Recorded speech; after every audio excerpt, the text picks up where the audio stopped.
मेरे से पृथक ना तो ईश्वर है और मेरे से पृथक ना तो कोई दूसरी वस्तु है। जो कुछ है सब मैं ही मैं हूँ, और कुछ चाहिए।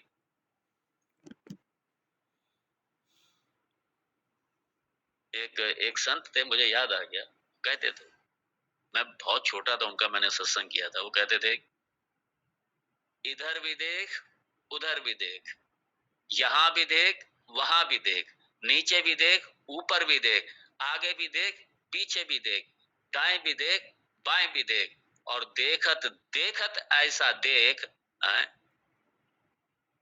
देखत देखत ऐसा देख, मिट जाए भ्रम, हाँ, मिट जाए भेद और रह जाए एक, रह जाए एक, मिट जाए भ्रम, मिट जाए भेद और रह जाए एक। लेकिन ये होगा शास्त्र और गुरु की कृपा से, भगवत कृपा से। ये शास्त्र, ये प्रमाण, ये इस विद्या को सीखने से होगा। ये नहीं कि गुरुजी ने सर पे हाथ लगा दिया, आशीर्वाद दे दिया और हो गया। अगर ऐसे ही होता तो ये विद्या नहीं होती, सब अपने गुरु अपने शिष्य के सर पे हाथ रख देते और सबको ज्ञान हो जाता। ये विद्या ही नहीं होती है। ना आप श्रवण कर रहे होते, ना मैंने अपने गुरुदेव को श्रवण किया होता। ये परंपरा होती ही नहीं है सब।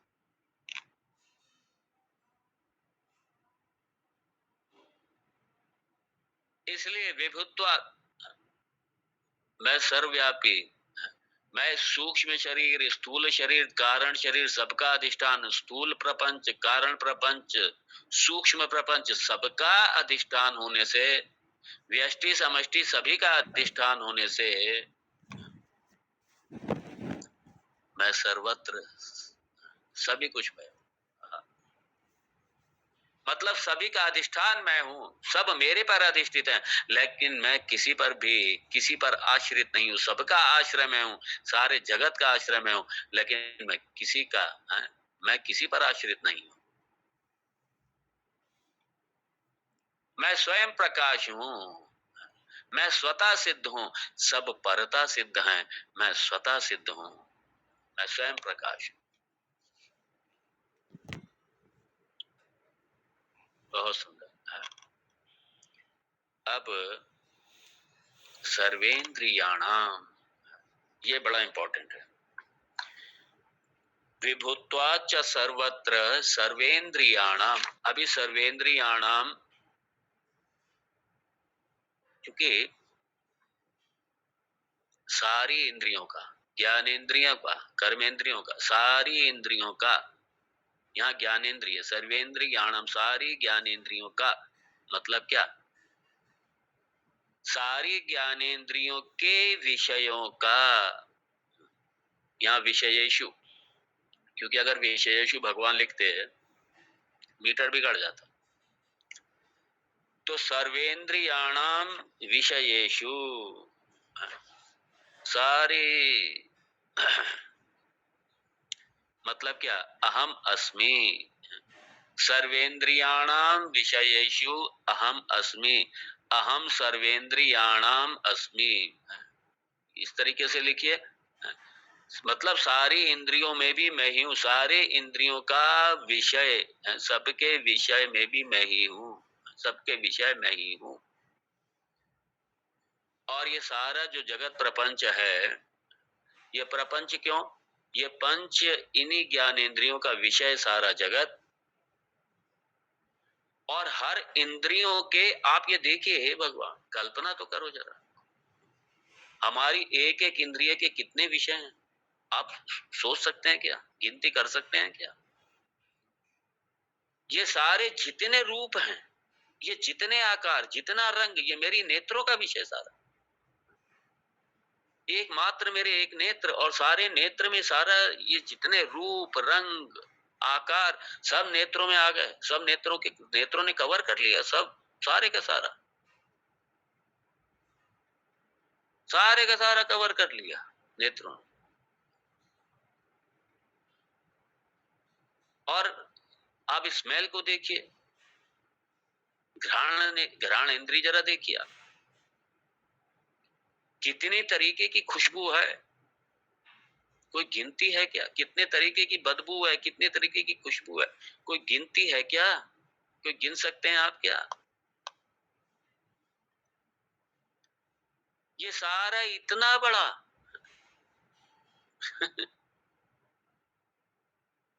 इतना बड़ा जगत, इतनी सारी खुशबू। तो इंद्रियां और इंद्रियों के विषय, इंद्रियां और इंद्रियों के विषय, इंद्रियों के विषय मतलब सारा जगत आ गया, समझ लीजिए। अब आप जरा देखिए, श्रोत कहने को तो सिर्फ सुनने की सामर्थ्य, लेकिन कितने तरीके का साउंड, कितने तरीके की आवाजें, कितने तरीके का संगीत, कितने तरीके की आवाज, कोई गिनती है क्या? कोई गिन सकता है क्या? कितने तरीके के पक्षी, और सबकी अलग अलग अलग अलग अलग, सब आवाजें अलग अलग, हर इंसान की आवाज अलग अलग। एक एक इंसान सैकड़ों आवाजें निकालता है, सबकी अलग अलग, सैकड़ों तरीके से। एक एक पक्षी, एक एक पशु, हे भगवान, कितनी आवाज है, कोई गिन सकता है क्या? सर्वेंद्रियाण, अगर एक ही इंद्री कोई पकड़ लो खाली, ओफो, अनंत अनंत अनंत आवाजें, कोई सीमा नहीं है। और नित्य नई नई आवाजों का आविष्कार हो रहा है। नित्य नए नए प्रयोग हो रहे हैं, नई नई आवाजों का आविष्कार हो रहा है, नए नए दृश्यों का आविष्कार हो रहा है, रोज नए नए डिजाइन बदल रहे हैं, आंखों के सामने रोज नए नए रूप बदल रहे हैं, नए नए मकान आ रहे हैं, पुराने पुराने जा रहे हैं, नई नई इमारतें बन रही हैं, पुरानी पुरानी जा रही हैं, नए नए सोफे आ रहे हैं, पुराने जा रहे हैं, नए नए रूप आ रहे हैं, हर क्षण आ रहे हैं, हर क्षण आ रहे हैं। यही तो माया का नृत्य है, ये सारा यही नृत्य है माया का। और ये कभी बंद होने वाला नहीं है नृत्य, ये नृत्य चलता रहेगा। और माया हमेशा, ये हमेशा युवा रहेगी, ये हमेशा युवा रहेगी, हमेशा नृत्य कर रही है, कभी भी बूढ़ी नहीं होती है, कभी बूढ़ी नहीं होती है माया। ये माया देवी कभी बूढ़ी नहीं, कभी ओल्ड एज नहीं। हम ये लोग भोगा न भुक्ता वयमेव भुक्ता। हम समझ रहे हैं कि हम भोग रहे हैं, हम नहीं भोग रहे इस जगत को, ये जगत हमें भोग रहा है, ये जगत भोग रहा है। हमारी सारी ऊर्जा, हमारी सारी एनर्जी, हमारी सारी शक्ति इस जगत ने खा ली, खत्म कर ली, हमें निचोड़ के रख दिया, इस जगत निचोड़ के रख। और ये जवान का जवान बना हुआ है ये जगत, ये नए नए रूप में आ रहा है, ये माया, यही माया का नृत्य कभी बंद नहीं होता है, अनादिकाल से चला आ रहा है, रूप बदल रहे हैं, रंग बदल रहे हैं, हे भगवान, कोई सीमा नहीं, कभी रुकता ही नहीं। और भगवान कह रहे हैं अहम, देखो मजे की बात है, हम लोग नाम रूप के आकार के पीछे तो भागते रहते हैं, और अधिष्ठान जो कि मैं ही अधिष्ठान हूँ सबका, इसकी तरफ कभी सोच ही नहीं कि ये सारा मैं हूँ, और रोते रहते, चिल्लाते रहते, हाय मुझे ये पाना, हाय मुझे वो पाना है। जब अधिष्ठान रूप से आप ही अधिष्ठान हैं, उपादान कारण आप ही हैं सबके, तो हमें ये बताइए आपको क्या पाना बाकी रह गया? सब कुछ आप ही हैं। इसलिए भगवान कह रहे हैं अहम सर्वेंद्रियाणाम विषयेषु अस्मि। इस तरीके से समझिए इसको, अहम यहाँ जोड़िए, सारे जगत का अधिष्ठान होने से सारा जगत मैं ही हूँ, भगवान कह रहे हैं यहाँ पे। क्या मूर्खता करके आज तक अनादिकाल से मूर्खता पूर्वक जीवन जिया हम लोगों ने, सारे जीवन इसी मूर्खता में जीते रहे। अब भगवान कह रहे हैं कि ये सब आप ही हैं, सब मैं ही हूँ, ये सब जगत का अधिष्ठान होने से सब मैं हूँ, सारे विषयों का अधिष्ठान होने से मैं ही हूँ।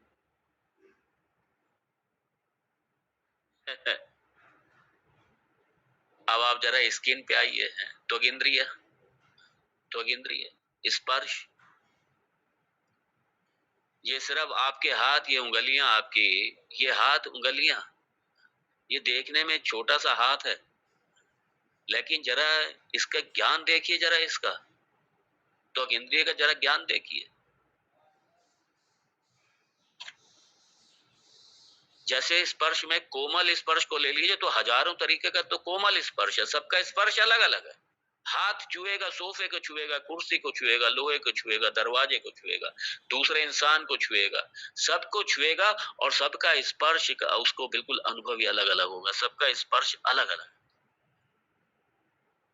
कपड़े को स्पर्श करेंगे एक अलग अनुभव होगा, रजाई को स्पर्श करेंगे अलग अनुभव होगा, कपास को स्पर्श करेंगे अलग अनुभव होगा। और कपड़े भी हजारों तरीके के, और ये स्पर्श हाथ से स्पर्श करके पता चल जाता है, ये भेद पता चल जाता है। सारे स्पर्श सबके भेद अलग-अलग, सब अलग-अलग तरीके का स्पर्श, अलग-अलग तरीके का अनुभव देते हैं। ये जो कपड़े के व्यवसाय में होते हैं, कस्टमर सही पूछो, कई बार और कस्टमर अपने आप को सबसे ज़्यादा चालाक समझता है। जब कोई भी कुछ खरीदने जाएगा, अपने आप को हर हर खरीदार अपने आप को अक्लमंद समझता है, हर खरीदार कोई भी हो। यानी दुकानदार खुद भी जब वो दूसरी वस्तु खरीदने जाता है, तो वो भी समझता है मैं मुझसे बड़ा अक्लमंद नहीं है, दुकानदार से ज़्यादा मैं जानता हूँ। और उसके दिमाग में ये रहता है कि दुकानदार मुझे मूर्ख ना बना पाए।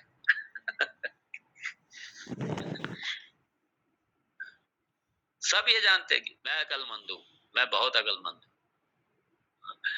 और ग्राहक के रूप में जाते हैं, वो समझते हैं कि हम दुकानदार को मूर्ख बनाए, नहीं वो मूर्ख बन के आया है वो। वो लुट के आया है। वो खरीदार के रूप में गया है तो लुट के आया है।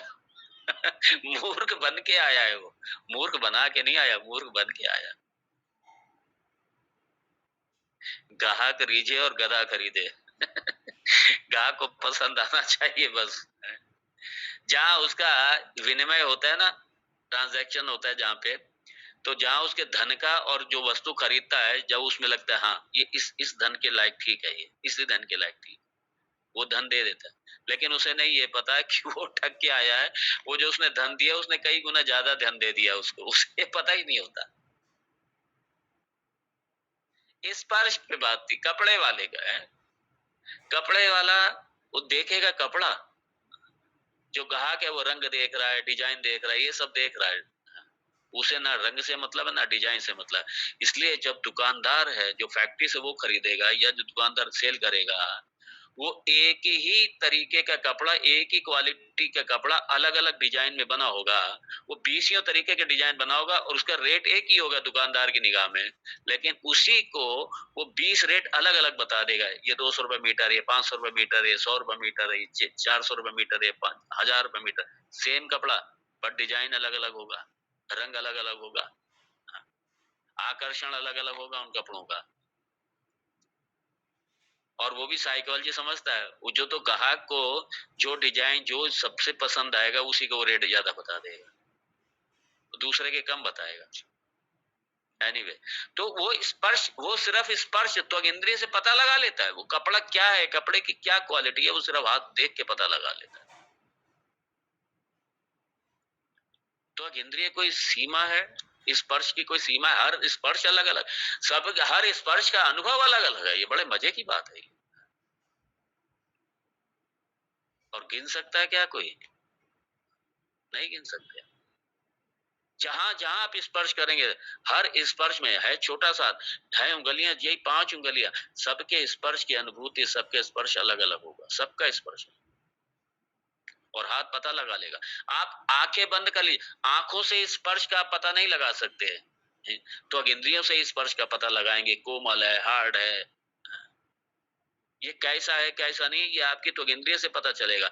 ये आपकी आँख से पता नहीं चलेगा, आपके कान से पता नहीं चलेगा। ये त्वगिंद्रियों का विषय त्वगिंद्रिय ही बताएँगी सिर्फ। इसके भी अपना विषय पूरा जगत इसका। इसलिए ये सारी इंद्रियाँ अपने-अपने विषय में स्वतंत्र हैं बिल्कुल, ये स्वतंत्र प्रमाण हैं बिल्कुल अपने-अपने विषय में। रूप के, रंग के विषय में आँख प्रमाण है, शब्द के विषय में, श्रवण के विषय में, आवाज़ के विषय में कान प्रमाण है, स्पर्श के विषय में आपकी त्वगिंद्रिय प्रमाण है। और खुशबू, बदबू, ये सारी विभिन्न तरीके की खुशबू, स्मेल सारी है, ये सब, हाँ, जितनी फ्रेग्रेंस है, स्मेल है, जो कुछ भी है, ये आपका घ्राणेन्द्रिय इसका प्रमाण है इसका, घ्राणेन्द्रिय प्रमाण। और टेस्ट का जीभ आपकी ये प्रमाण है, जिह्वा प्रमाण है टेस्ट का। जिह्वा से पूछो, ये सबसे खतरनाक जिह्वा और आंखें, इसी में ज्यादा फंसता है आदमी।